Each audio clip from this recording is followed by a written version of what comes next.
cuánto tiempo están dispuestos las opiniones públicas europeas, cuánto frío están dispuestos a pasar para que no empiecen a exigir a sus propios gobiernos que obliguen a Ucrania a negociar. Eso es la esperanza de Putin, que no sabe por dónde encontrar salida al lío en el que ha metido Europa, pero el lío en el que se ha metido él. ¿Qué tan útiles pueden ser los debates electorales para la salud de una democracia? Yo estoy convencido que es muy importante.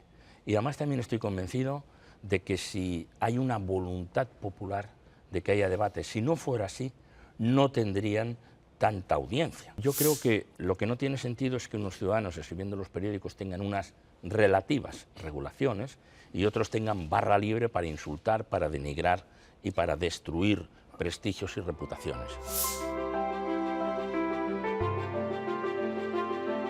Hola, buenas, muy buenas. Nadie niega ya que estamos de lleno en la sociedad de la información, lo que conduce a importantizar, a ser cada vez más importante la comunicación.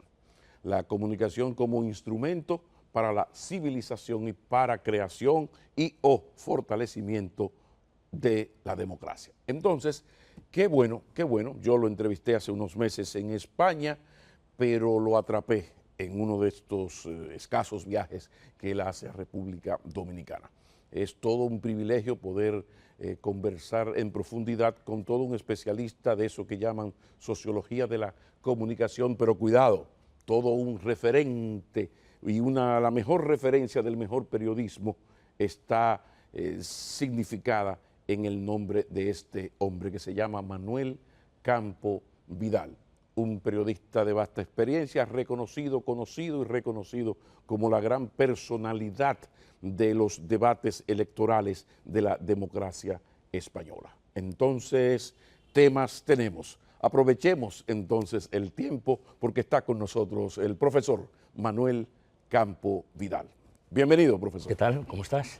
Bueno, todo está muy bien, grandísimo el placer de recibirle aquí, ya no en los Muchas gracias. Madriles, sino aquí en la capital. Es verdad que tuvimos una muy buena conversación allí y ahora estamos aquí Sí. en República Dominicana, un placer. Bueno, profesor Manuel Campo Vidal, Rusia desde febrero está en Ucrania, pero hay varias guerras.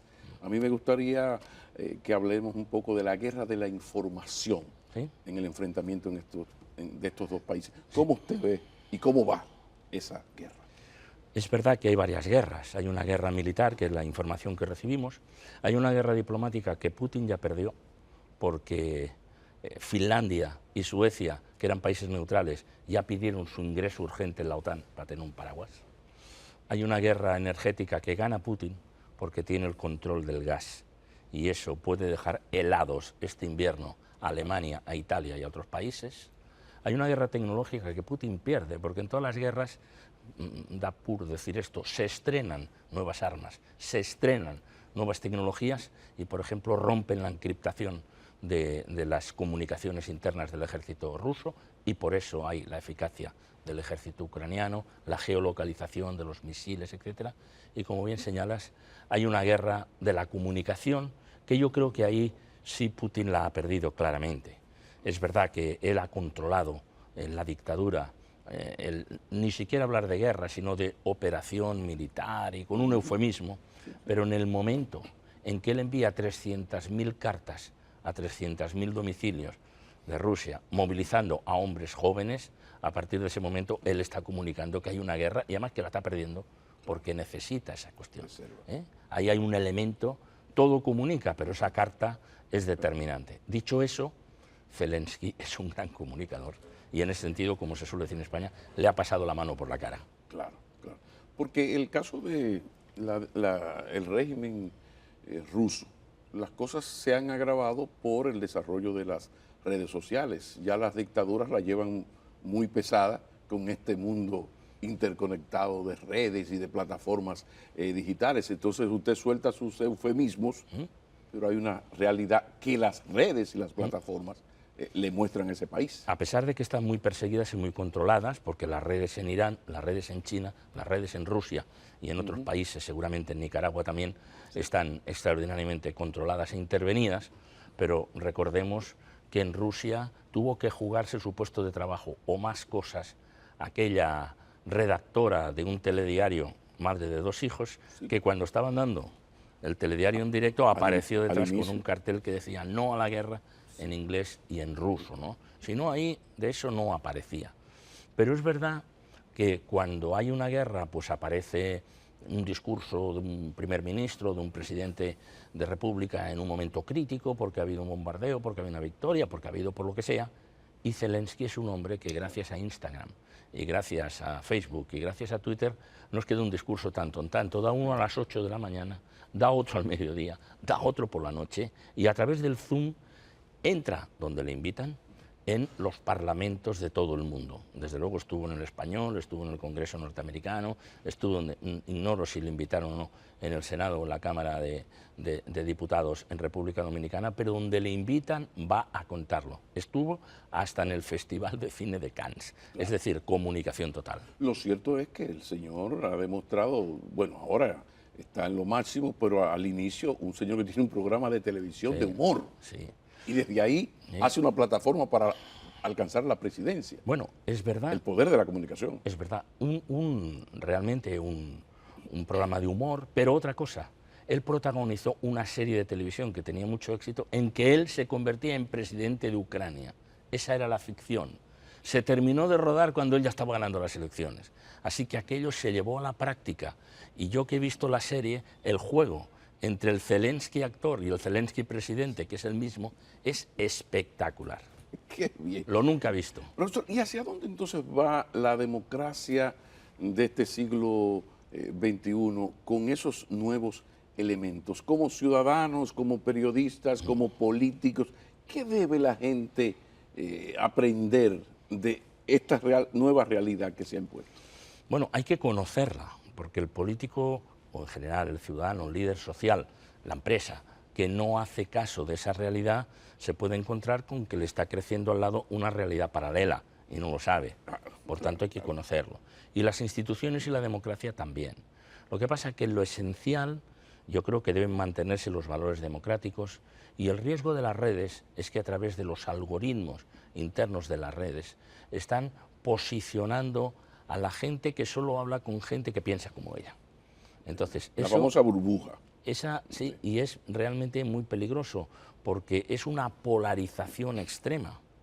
Y fíjese por dónde los debates electorales son el momento en el que se cruzan los de un lado y los del otro, y necesariamente tienen que escuchar los argumentos del otro. Pero realmente las redes ayudan a la polarización, y eso hay que estudiarlo con detalle, porque probablemente debilita la democracia y en cierto modo pues pone en peligro el asentamiento de, no digo de la verdad, porque la verdad como tal no existe, cada uno tiene la suya, pero por lo menos el contraste, y por lo menos que haya la posibilidad no solamente de crisparse entre afines. Pero el tema es delicado, porque ya mencionaba la importancia y lo positivo que ha sido esto de Internet, de las redes sociales para la democracia, sobre todo para enfrentarse a dictaduras, muy bien. Pero ya por esa misma importancia de las redes, de las plataformas, vemos que el periodismo tradicional tiene una regulación. Sí. O sea, el periódico El País no me puede a mí publicar lo que quiera y ofenderme sin que... Ahora, en la medida en que ya esto es tan importante, el tema es delicadito y antipático. Ahora, hay que hablar en algún momento de regular, de poner algún tipo de orden. Se está hablando en la Europa de qué se va a hacer con el asunto de la desinformación. Ya hasta se ganan elecciones a partir de la desinformación. Es cierto, y eso tiene peligro. Sí. Bueno, yo creo que lo que no tiene sentido es que unos ciudadanos escribiendo los periódicos tengan unas relativas regulaciones y otros tengan barra libre para insultar, para denigrar y para destruir prestigios y reputaciones. Por lo tanto, yo creo que el anonimato debería ser controlado en las redes. Oiga, no se esconda usted detrás de un anónimo que pueda decir el gato Montés y desde ahí dispare a la cabeza. No, mire, que quede claro que el gato Montés es usted. Y si conviene, yo le presentaré una demanda por delito al honor o por denigración. Por lo tanto, yo creo que algún tipo de regulación debe establecerse en favor de la salud democrática. Claro, entonces aparecen algunos particularmente los que insultan, diciendo, es que me limitan la libertad de expresión. No, mire, su libertad de expresión termina donde está la invasión de mi propia imagen. Por lo tanto, algún tipo de regulación, no me importa decirlo, creo que hay que avanzar hacia allá. Se trataría de aplicar el mismo método del periodismo tradicional. Libertad, y que sea la ley la que determine cuando usted pasó. Y cada uno allá con sus responsabilidades de lo que escribe o de lo que publica, efectivamente. El escenario político español, yo no puedo desaprovechar su presencia aquí para que hablar un poco, porque uno ve que como se desinfló Ciudadanos, ya Podemos no es lo que era, tenemos un PSOE en su sociedad con Podemos que quizás lo ha empujado un poquito a más de la cuenta a la centroizquierda, vemos una derechona avanzando, un Vox en amenaza. Hablemos del escenario político actual. Bueno, yo creo que como en todas partes, pues hay un escenario político en transición, ¿no? ¿Transición hacia dónde?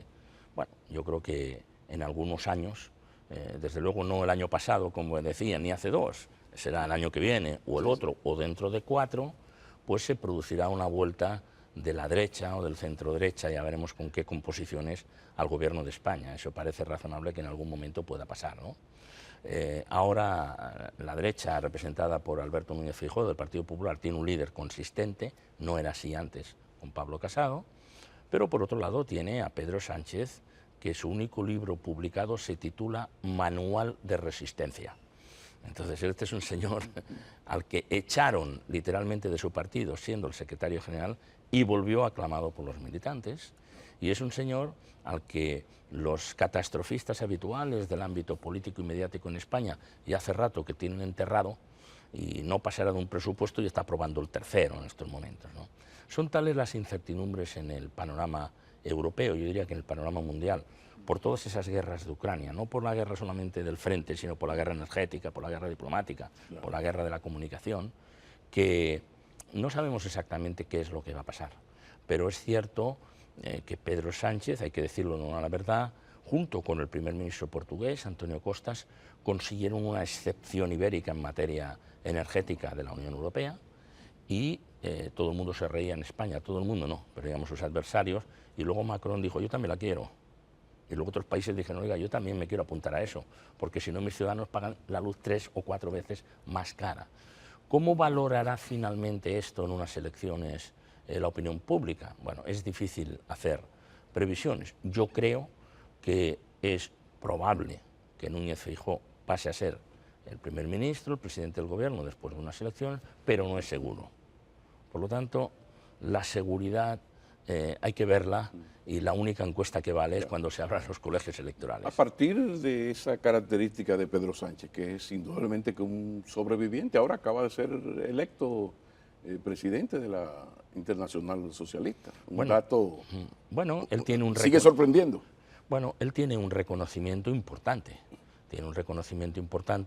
Y la relación, por ejemplo, con el canciller Scholz, con el nuevo canciller, el que ha sustituido a Angela Merkel, es espectacular, y realmente él tiene un prestigio en Europa, ¿no? Yo publiqué un artículo que no les gustó mucho, pero bueno, no importa, que yo decía algo así, ya saben que nosotros no estamos en el béisbol, estamos en el fútbol. Yo decía, Pedro Sánchez puede ganar la Champions y perder la Liga Española. Entonces, porque tiene un reconocimiento importante, digamos, en Europa, ¿sí?, que a veces no es tal en España, aunque nosotros, por tradición, se dice, nadie es profeta en su tierra. Somos más duros que nadie con los propios, ¿no? Especialmente los españoles. A los españoles me refiero. A los españoles me refiero, la dureza. Y nosotros lo heredamos de ustedes. Sí, pero a nosotros tienen los afuera hacernos el reconocimiento, y con España uno habla con los españoles y dice, pero óigame señor, esto no se ve así, ni lo estoy viendo yo así. El vicepresidente del gobierno aragonés me dijo, yo soy aragonés también, que había un torero aragonés, que es muy extraño porque los toreros son andaluces, ¿no?, pero que tuvo una mala tarde en una localidad, Calatayud, cerca de Zaragoza, y en medio del lío de que todo el mundo lo quería echar de la plaza, saltó un tío arriba diciendo, darle fuerte a ese que es de aquí. Bueno, pues ahí lo tiene. Profesor, está de moda la derechona, uno debería sonreír al decir esto, Pero llama la atención lo fuerte que está la derecha, no, la ultraderecha en muchos países, en unos gobernando y en otros haciendo fila, esperando el Sí, momento. es verdad. ¿Qué pasa? Y Suecia, que tiene una primera ministra socialdemócrata, estará a la ultraderecha en el gobierno después de las últimas elecciones. Suecia. Que representaba Suecia, ¿eh? Y así sucesivamente. En Italia acaba de tomar posesión la señora Meloni, que es del partido Hermanos de Italia, herederos y admiradores de Mussolini. Luego se disfraza uno con maquillaje, pero ahí está. Y así sucesivamente. Yo creo que en el mundo hay una polarización tremenda que incluye a los medios. Y entonces es verdad que en Europa hay un ascenso de la ultraderecha, pero cuidado en Estados Unidos con Trump, porque al final los populismos o de extrema derecha o de extrema izquierda en algunos países de América, o el nacionalismo, que también es una forma de populismo, está conduciendo a una situación crispada. Y la gente tiene miedo de una guerra mundial, tiene miedo de una crisis económica muy profunda, tiene miedo porque hay clases medias en muchos países que están desapareciendo o tienen dificultades que antes no tenían. Y entonces a veces el populismo, los extremismos, adquieren una salida. Y al final el populismo es explicar en dos palabras fenómenos que son cada vez más complejos y por lo tanto es un error. Pero sí, es cierto, Pablo, que podemos encontrarnos con un panorama bastante más complejo en Europa en un par de años, ¿eh? Y ya no digo si vuelve Trump y es reelegido. ¿Qué está haciendo mal la democracia liberal para tener tan mal momento? ¿Se ha descuidado la distribución de la riqueza, la lucha por contra la desigualdad social? ¿Qué es lo que ocurre para que haya este descrédito que las encuestas lo van mostrando? Sí. Cada año la valoración del ciudadano, que el ciudadano tiene de la democracia, va descendiendo. Es verdad que las instituciones en todo el mundo están cada vez menos prestigiadas, pero cuidado, las instituciones políticas, también las bancarias y también las mediáticas. O sea que los periodistas también tenemos que preguntarnos por qué teníamos un crédito superior en nuestros periódicos, en nuestras televisiones, nuestras radios, hace unos años y eso va menguando, ¿no? Porque muchas veces pues hay personas que se dan cuenta que estaban mejor hace años. La crisis del 2008 dejó una profunda desigualdad. El COVID agravó de nuevo esa desigualdad. Me decía el otro día una persona, un matrimonio que yo conozco, el exministro de Agricultura de Panamá, decían, claro, es que vino el COVID y nosotros compramos un ordenador más para el otro niño y una tablet para el pequeñito, para que pudieran seguir la clase. Solo teníamos un ordenador en casa, pasamos a tener 3. Pero las señoras que están en mi casa ni tienen internet en casa, ni pudieron comprar el ordenador, ni pudieron comprar las tablets. La diferencia cultural, la brecha entre los hijos de mis amigos y los hijos de las personas de servicio que tienen en casa era importante antes del COVID, es mucho más profunda ahora y a veces irrecuperable porque Mariano Jabonero, secretario general de la Organización de Estados Iberoamericanos, me estaba comentando el otro día que hay muchos niños, particularmente en América, pues que han empezado a leer 2 años más tarde de lo que deberían. Han empezado a estudiar matemáticas 2 años más tarde de lo que deberían.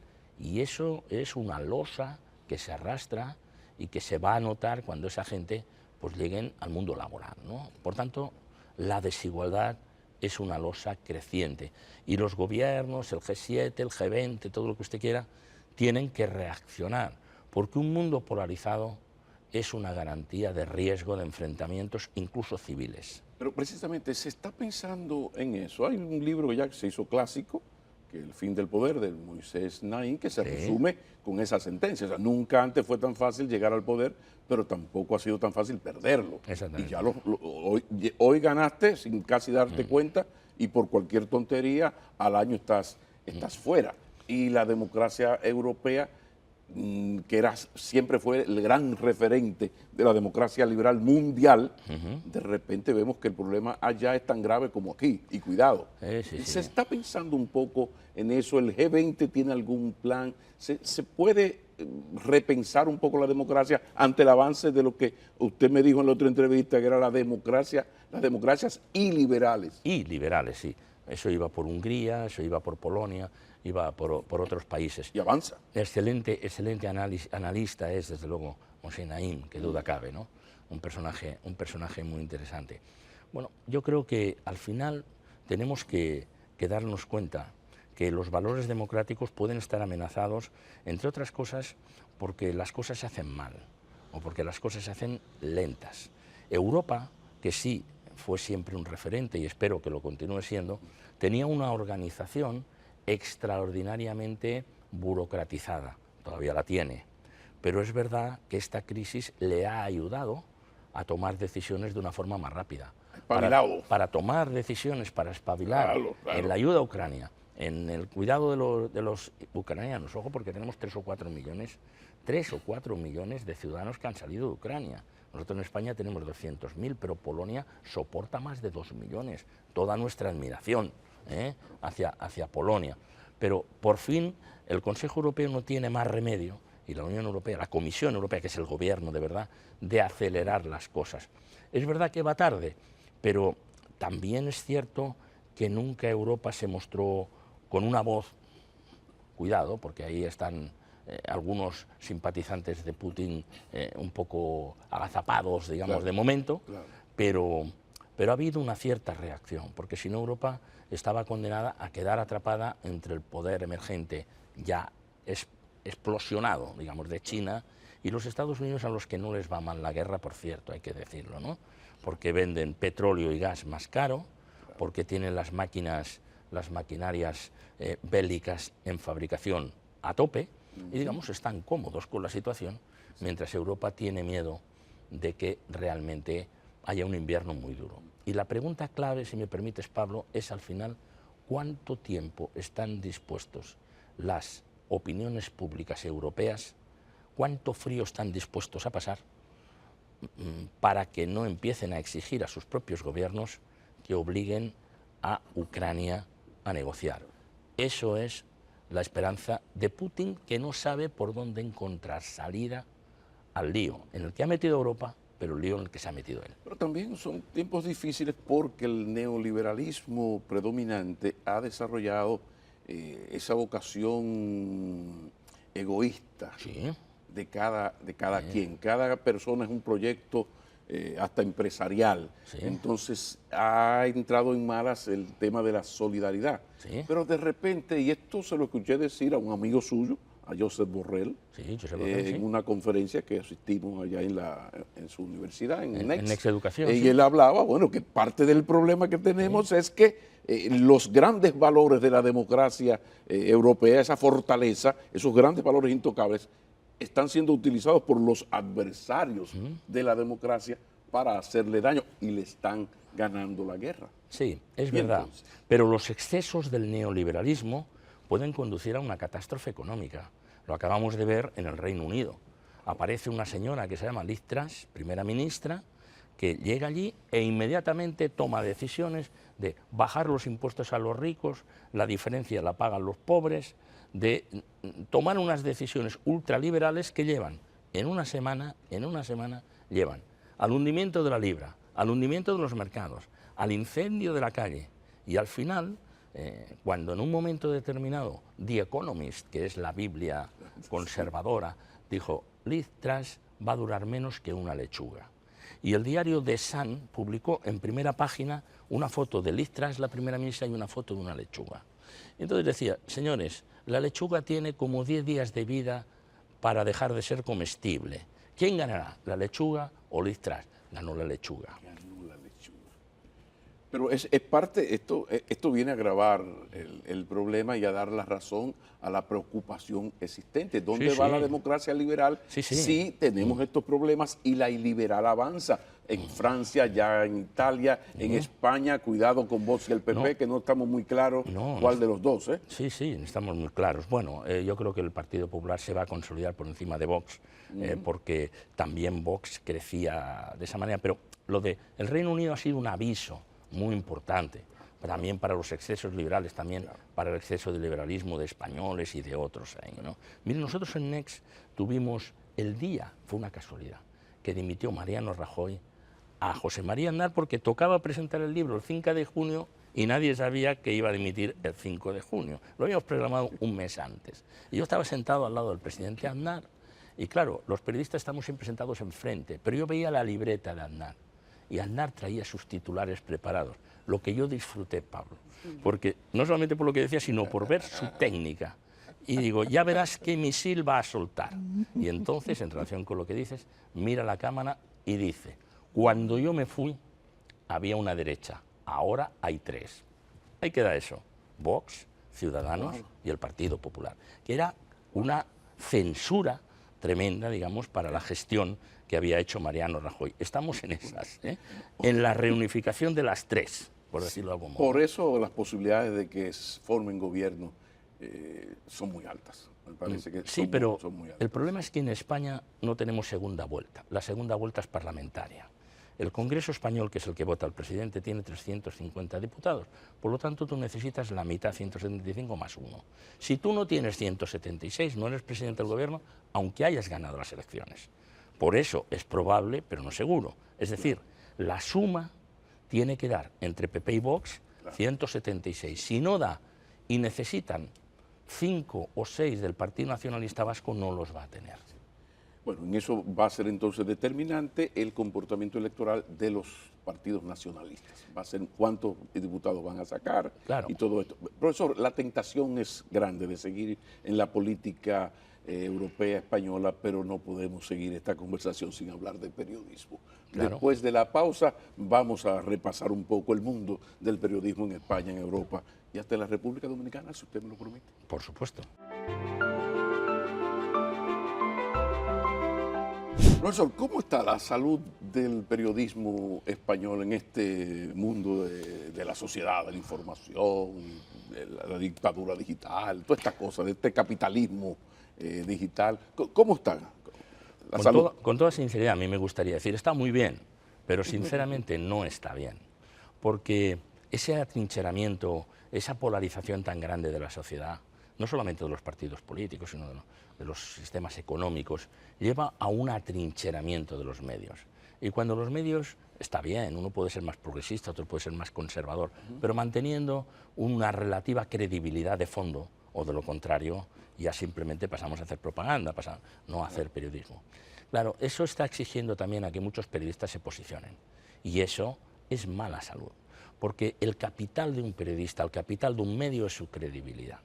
Si no tiene credibilidad, es igual, puede tener más recursos, puede tener menos, pero se le toma como un propagandística, como un informador de parte, y entonces pierde su capacidad de contribución a la censura de la cosa pública y pierde su capacidad de ser un referente que oriente a los ciudadanos que pueden confiar en el periodismo. Por tanto, la salud, sinceramente, no es buena. ¿Y qué se puede hacer en un mundo donde prefiere el televidente, el oyente, el lector prefiere la comunicación coprológica, el insulto, la mentira, la manipulación, al análisis sobrio, más o menos objetivo o por lo menos equilibrado? Por ejemplo, está ocurriendo que los medios de mayor capacidad de difamación e insulto son los preferidos, pero con muchas millas de ventaja.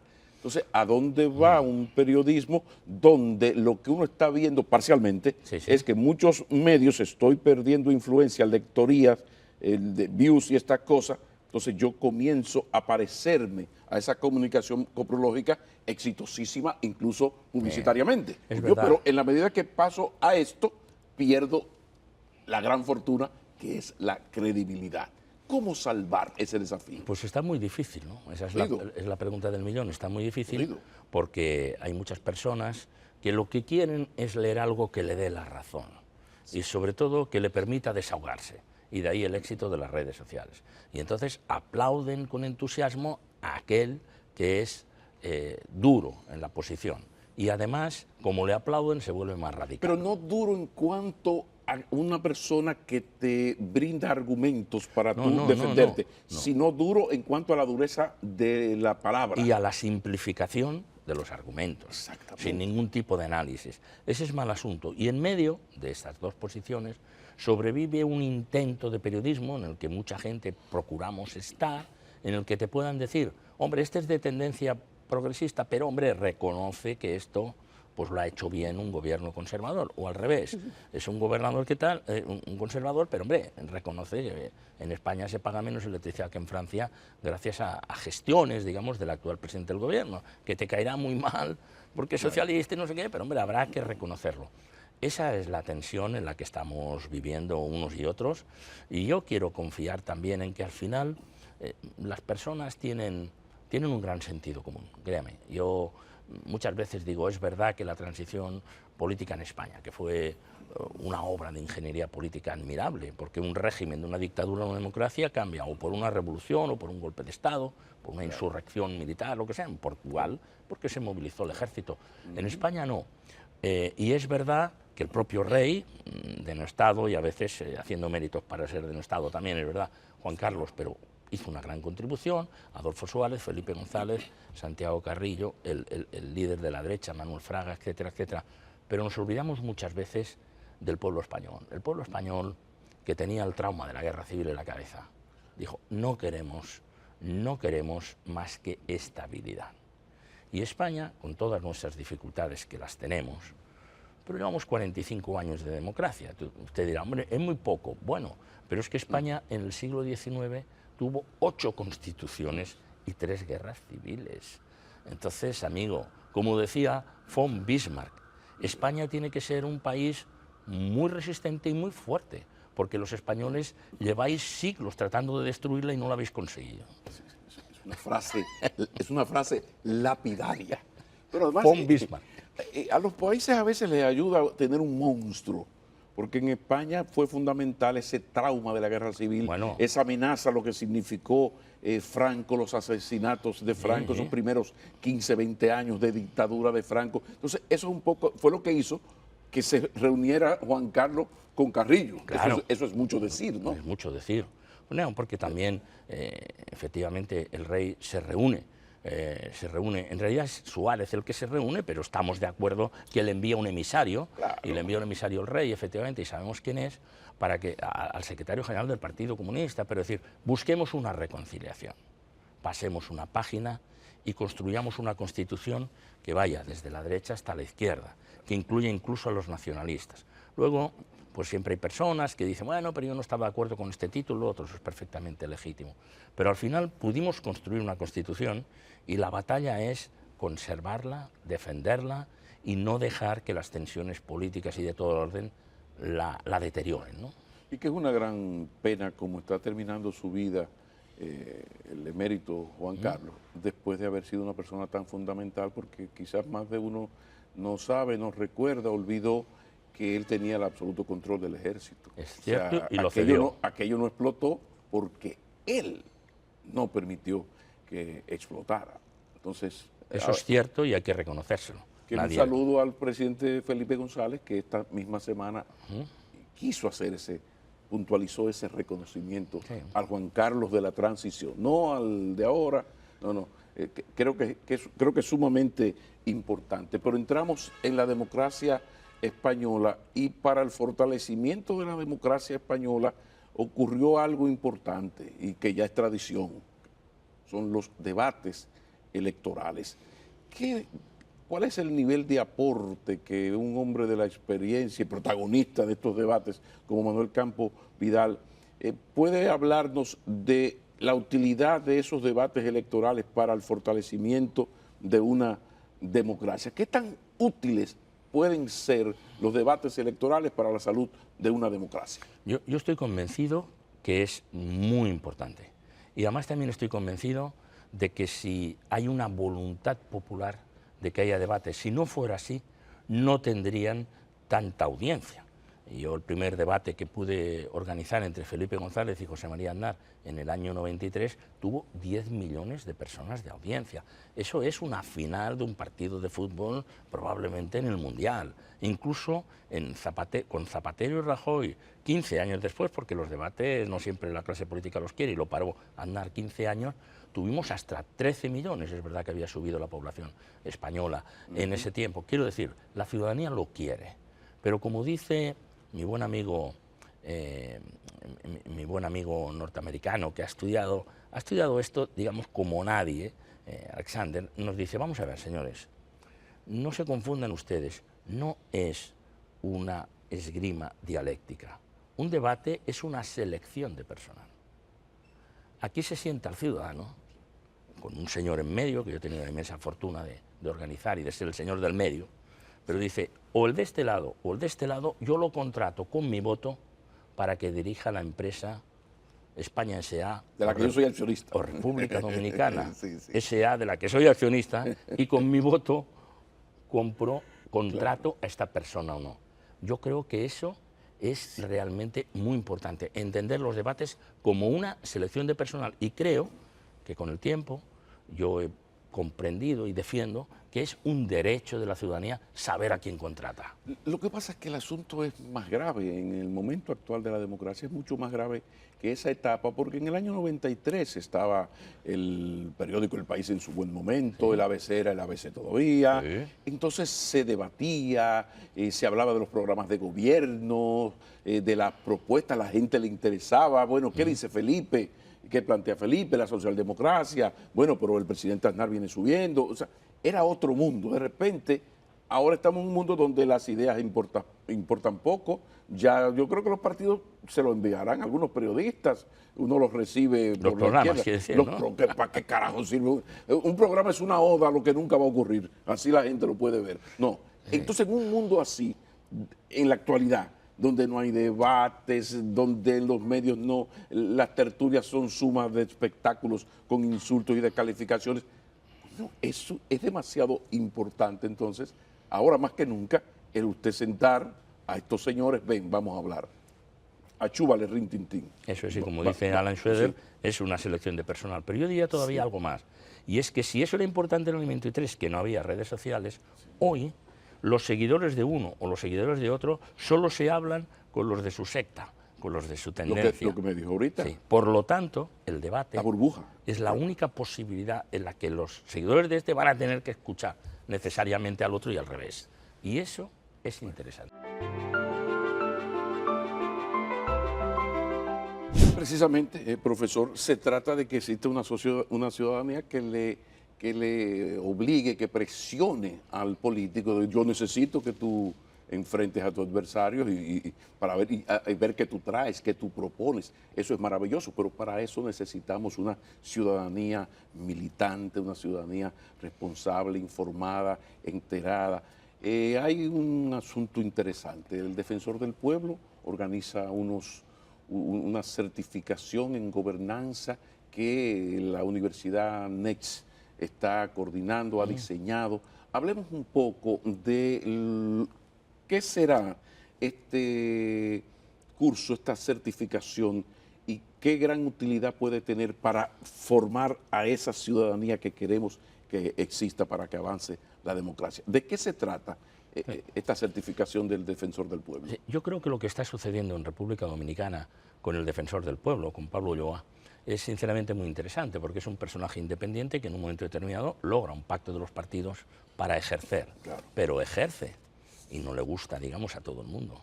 Y es bueno que una institución que estaba, pues más bien, casi olvidada, como muchos países, bueno, pues diga, oiga, los elementos básicos de la gobernanza, aquí está el Defensor del Pueblo, hemos de exigir una buena administración y que los funcionarios sepan que además de los controles parlamentarios, que son legítimos, que duda cabe, hay una opinión pública que se puede expresar de muchas formas, pero una de ellas es recurriendo al Defensor del Pueblo. Pero para eso se necesita una cierta información y se necesita una cierta formación. Por esa razón, en unas conversaciones que tuvimos con Pablo Ulloa, que tiene una mirada más allá de República Dominicana, porque él fue elegido presidente de la FIO. La FIO es la Federación Iberoamericana de Ombudsman, es decir, de los defensores del pueblo de toda América Latina, que incluye al español, por cierto, también. Es importante el que esos funcionarios y tal, de una manera, digamos, gratuita, en las escuelas, en las universidades, prestigie todo el mundo la figura del Defensor del Pueblo. ¿Y cómo se va a hacer esto? ¿De qué bueno, manera? Esto se va a hacer simplemente pues, con 15 horas que están grabadas, donde interviene y lo abre y le da, digamos, una presencia importante el secretario general de la Organización de Estados Iberoamericanos, Mariano Jabonero, que interviene también el Defensor del Pueblo de España, que interviene Pablo Ulloa y que intervienen pues, personas de la Defensoría de los Derechos Humanos en México, en Bolivia, en Honduras, etc. ¿Por qué? Para que todo el mundo comprenda que hay ahí un instrumento de la democracia que puede exigir la buena administración a través del Defensor del Pueblo. ¿Cómo se hace? Vayan a la web del Defensor del Pueblo o vayan a la web, vengan a la web de Next Educación, con las 3 W, nexteducación.com, entren, ahí lo encontrarán, simplemente dan sus datos porque es gratuito, porque luego se pretende que haya unos debates populares a partir de la gente que lo haya hecho. Es decir, yo creo, Pablo, que todo lo que sea hacer debates en favor del fortalecimiento de la democracia, pues son necesarios, y si el Defensor del Pueblo los está empujando, los está fomentando, hombre, pues es de agradecer, ¿no? Se trataría de que esta certificación ofrece los insumos, en este caso a servidores públicos, en esta primera etapa, ¿no? Sí, que no, podría incluso servir de facilitadores, pero aquí están los insumos para una posterior, porque como decía Yupanqui, nadie tira nada para afuera si no tiene nada adentro. O sea, si usted no está informado. Entonces, esto va a abarcar a todos los empleados públicos que van a tener la opción de formarse en esto. Así es, pero empleados públicos, pero también alumnos de universidades o personas o de escuelas de formación profesional. Quien quiera la ciudadanía puede entrar. No, perdón, profesor, es que esto no es solamente a la burocracia, al servidor, al que trabaja en el Estado. Esto va a estar abierto a quien quiera hacerlo. Entras a la página de Next o a la página del Defensor del Pueblo y lo puedes hacer. Se inscribe, para que le inviten después, en un momento determinado, deja su correo electrónico, etcétera, para saber realmente si tiene observaciones, si tiene datos, etcétera. Pero yo creo que cuando hay una institución que se mueve y se mueve en favor de la defensa de la democracia, yo creo que es muy bueno para el sistema. Y tengo que decir que en función de esta actividad en República Dominicana, en España el Defensor del Pueblo tiene una presencia, digamos, importante, y además siempre lo presidió gente muy importante como don Joaquín Ruiz Jiménez, que fue el primero, en este momento Ángel Gabilondo, ¿no? Pero que había sido ministro de Educación, etcétera. Pero está moviendo también en otros países, porque le viene muy bien a un país como Bolivia, le viene muy bien a un país como Ecuador, le viene muy bien a todo el mundo el que haya este debate en torno al Defensor del Pueblo local. Y este curso se está ofreciendo también para toda América Latina. Y a mí me complace que sea por iniciativa de República Dominicana, porque le voy a decir una cosa que no sé si es muy correcta, si me permite, Pablo. A ver, ¿cuántas personalidades dominicanas tienen una presencia internacional, digamos, como pueda tenerse a través de la presidencia de la Federación Iberoamericana de Ombudsman? Yo creo que no muchas, ¿no? Y lo digo sin tratar de establecer, digamos, diferencia. A mí también me gustaría que España tuviera más presencia internacional, digamos, de la que tiene. Yo personalmente me sentí muy bien porque he participado en más de una actividad, algunas internacionales, del Defensor del Pueblo dominicano, y uno ve cómo en tan poco tiempo este Defensor del Pueblo nuestro, primero, que no solamente es el presidente a nivel iberoamericano, sino también que hay un liderazgo creciente. Y eso como dominicano te hace sentir muy bien. Sí, yo lo diría que en general, todas aquellas iniciativas en el mundo que puedan servir para reforzar la democracia, para exigir buena administración, para decirle a los funcionarios, oiga, usted tiene que andar con cuidado porque aquí hay quien le está vigilando, y esta es una puerta abierta a la ciudadanía, yo creo que todo eso va en beneficio del fortalecimiento de una democracia que hemos comentado, pues que no pasa por sus momentos de salud más importantes en todo el mundo, no solamente en Dominicana, en España y en los países a los que hemos hecho referencia. Pero fíjense cómo una cosa conecta con la otra, porque vía esta certificación, este curso online, se le explica a la gente qué es el Defensor del Pueblo, sus derechos, se crea una ciudadanía. Pues mire, profesor, precisamente es esa ciudadanía la que nos va a ayudar a meterle presión a ese político al cual en un proceso electoral se le va a decir, como usted acaba de pronunciar, si no vienes aquí no te voto. Si no vienes al debate, pues pagas un precio. Pagas un precio. Ojalá que sea así. Profesor, el placer de siempre, todo un privilegio. Muchas gracias. Periodístico y personal, conversar con el profesor Manuel Campo y Vidal, que es además sociólogo, es educador, pero que me perdone, es sobre todo una referencia del mejor periodismo iberoamericano. Muchísimas gracias. A ti. Feliz resto de la noche.